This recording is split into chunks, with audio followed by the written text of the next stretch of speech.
Hello everyone, Miss Carrie here from Miss Carrie's Creations.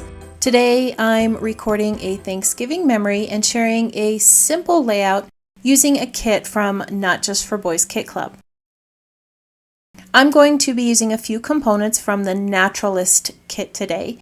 This is the October Limitless Kit that is packed full of some beautiful fall items. In this kit, you receive the Good Times Title Ephemera and Alpha stickers from PinkFresh, some Cartabella washi tape, the Autumn Paints Nature in Gold wood embellishment, and the Naturalist leaves.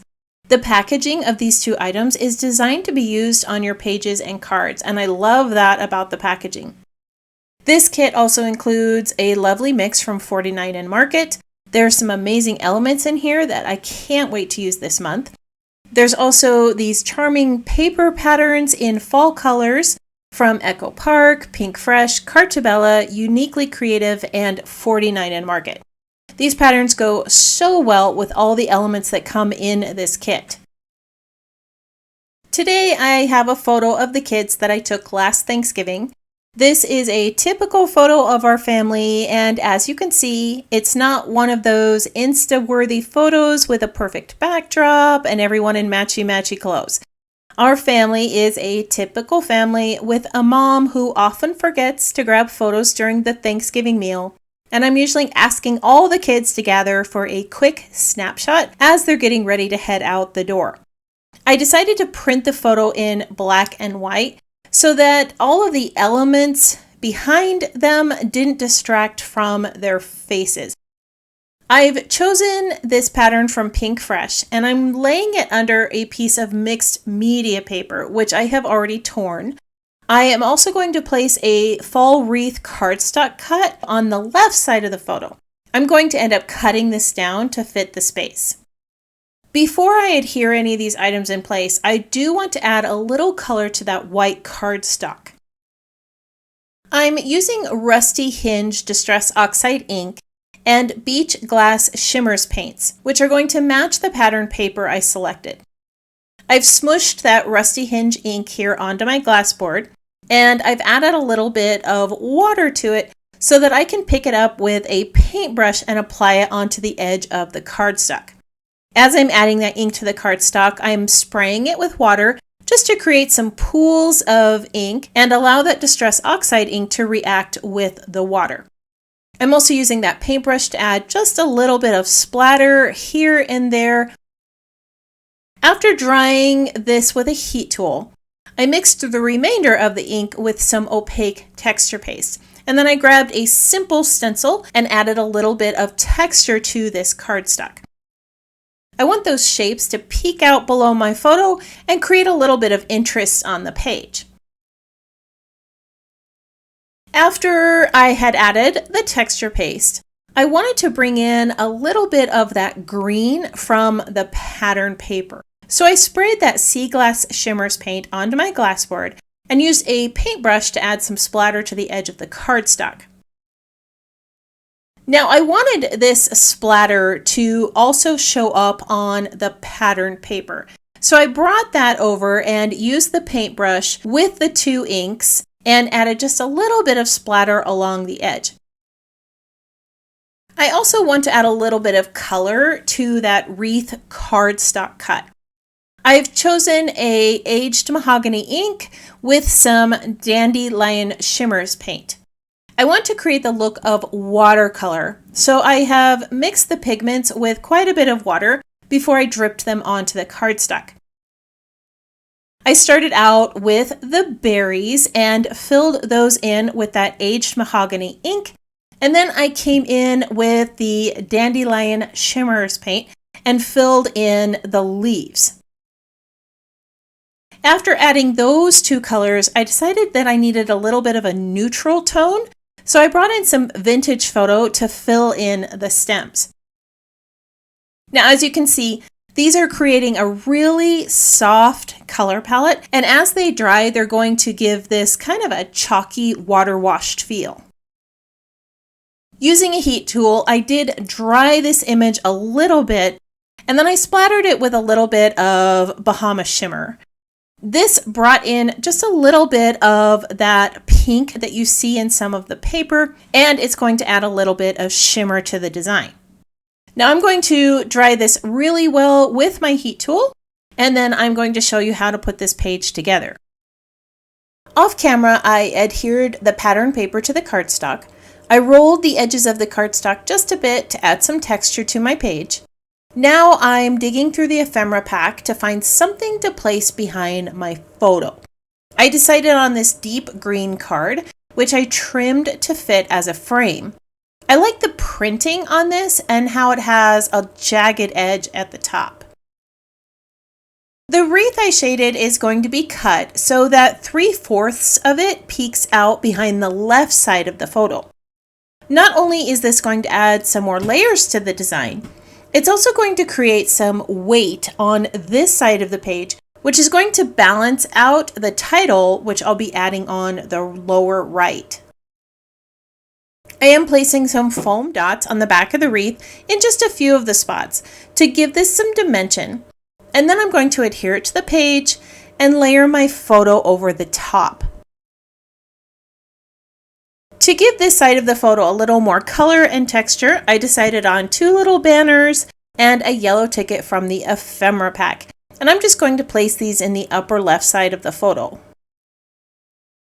When I was searching for a title, I knew that I wanted to use the word family from the title pack. Not only does this go well with the photo, but it also has the colors of the pattern paper in all the letters.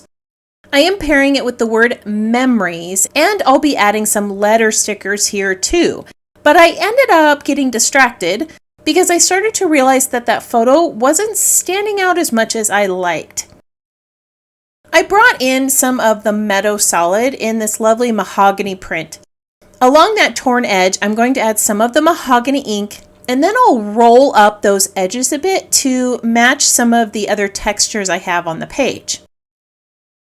Adding this color behind the photo creates a lovely frame that pops off the page, and it allowed me to bring in some more of that color to the design. I've gone ahead and adhered the word family to the page, and I'm going to add the word Thanksgiving using the puffy letter stickers. These come on 2 sheets. One has multiple colors, the other has various shades of teal green. I've chosen the teal colored letters, and I'm creating almost an ombre-like look so that I have a little bit of interest in the title. To help with the spacing of the letters, I'm using a ruler. If you've watched any of my other videos, I use rulers and wax paper and post-it tape to help me get my sticker letters straight and spaced evenly. This always takes me a little bit to get right, so I'm going to go ahead and skip ahead so that you don't have to watch my OCD take over as I add this part of the title. Once the word Thanksgiving was in place, I wasn't quite sure about adding that word memories. I do like the script text of it, but it just doesn't feel quite right at this point. I do like this little circle tag that says this day, so I'm going to go ahead and just lay it in place near the title. At this point, I don't feel like the title's complete, but I'm going to add a few more layers to the page and then I'll see what it needs. As you know, I love adding lots of layers to my projects. I have that piece of wreath that I trimmed off, so I'm going to go ahead and cut the rest of this apart and layer it behind my photo. I realize that some of you may have questioned my comment about Instagram worthy photos. Recently, a few people have told me that they don't scrapbook their photos or share their layouts because they don't feel like those photos are good enough. One person mentioned to me that her kids are usually in messy clothes or there's a pile of laundry in the background, so she's always afraid to scrapbook her photos. To all of you who feel the same way, I want to encourage you to get those memories down in an album. Not everyone smiles in a photo, as you can see here. Some might even have dog hair over their shirt, and those spider webs you forgot to wash off the house are going to show up in your photos. But you need to remember that this moment isn't going to last. Every photo you have is a memory that you should record and share. I would love to know your thoughts on this. Feel free to comment below. While you're at it, I would love if you subscribe to my channel and let me know that you're a new subscriber. All right, enough of the touchy-feely stuff. Let's get back to the page. So I'm to the point where I'm feeling close to being finished, but that title is still kind of floating there.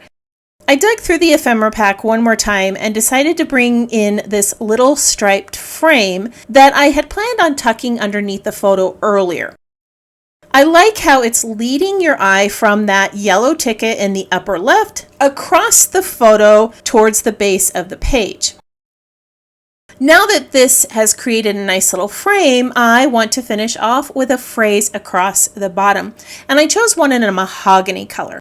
Later on, I did end up changing it back to the word memories, and you're going to be able to see that here in a moment.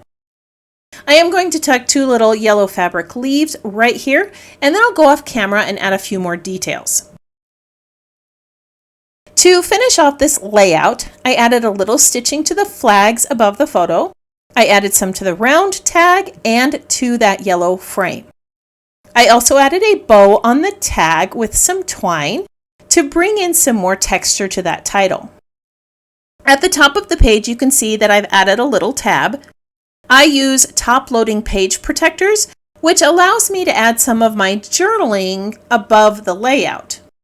I have added a little pocket on the back of this page, and I created that pocket with a die, and then I tucked in a little card and adhered that tab to the top.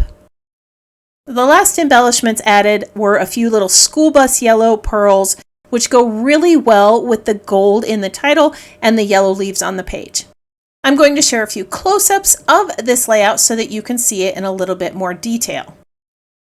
This page was created to record Thanksgiving memories. Even though I wasn't able to capture any other photos that day, this shows a snapshot of the people who were there, and I have a place to record the story of our Thanksgiving holiday. If you are one who enjoys pinning photos to inspiration boards, I have added these still shots on the Not Just for Boys Kit Club blog, in the Not Just for Boys Kit Club Facebook community, and on my website for you to use. I want to thank you for joining me today for another scrapbook project. I hope that this gave you a few ideas for using this new October kit from Not Just for Boys Kit Club and inspired you to try something new. If you have any questions about the project or the supplies listed below, feel free to post those in the comments. I hope that you have a wonderful week, and I can't wait to see what you create.